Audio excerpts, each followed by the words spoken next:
গত ৫ই আগস্ট ছাত্র জনতার গণ-অভ্যুত্থানের পর থেকে বাংলাদেশ এবং ভারতের মধ্যে চলছে সম্পর্কের টানাপোড়েন।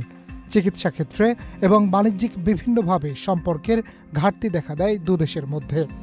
এবার বাংলাদেশ ভারতের সম্পর্ক নিয়ে মন্তব্য করলেন ভারতীয় সেনাপ্রধান জেনারেল উপেন্দ্র দ্বিবেদী। এই ঈদে জামা জুতো অ্যাক্সেসরিজের ডিসকাউন্ট। তিনি বলেছেন, বাংলাদেশে সরকার পরিবর্তন হলে দিল্লির সঙ্গে ঢাকার সম্পর্কের পরিবর্তন আসতে পারে। সেই সঙ্গে তিনি আরও বলেছেন, বাংলাদেশ ও ভারতের সামরিক বাহিনীর মধ্যে সামরিক সম্পর্ক খুবই শক্তিশালী। উভয় দেশের সামরিক বাহিনী নিয়মিতভাবে নোট বিনিময় করে থাকে বলেও মন্তব্য করেন তিনি। গেল ৮ই মার্চ শনিবার দিল্লিতে ইন্ডিয়া টুডে কনক্লেভ নামের এক অনুষ্ঠানে তিনি এসব মন্তব্য করেছেন। উপেন্দ্র দ্বিবেদী তার বক্তব্যে ভারতীয় সেনাবাহিনীর ভবিষ্যৎ প্রস্তুতি ও চলমান সংঘাত থেকে অর্জিত অভিজ্ঞতা, বাংলাদেশের পরিস্থিতি এবং প্রকৃত নিয়ন্ত্রণ রেখা এলসি ও নিয়ন্ত্রণ রেখা এলওসি নিয়েও কথা বলেন।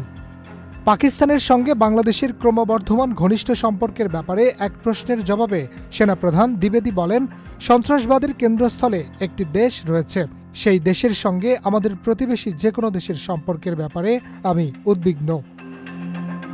বাংলাদেশ ভারত সম্পর্ক প্রসঙ্গে দ্বিবেদী বলেন, ঢাকায় সরকার পরিবর্তন হলে ভারত বাংলাদেশ সম্পর্ক পরিবর্তিত হতে পারে। তাই এ বিষয়ে এখনই সিদ্ধান্ত নেওয়াটা খুবই দ্রুত হয়ে যায় বলেও মন্তব্য করেন ভারতীয় সেনাপ্রধান। Harunur Rashid, channel I.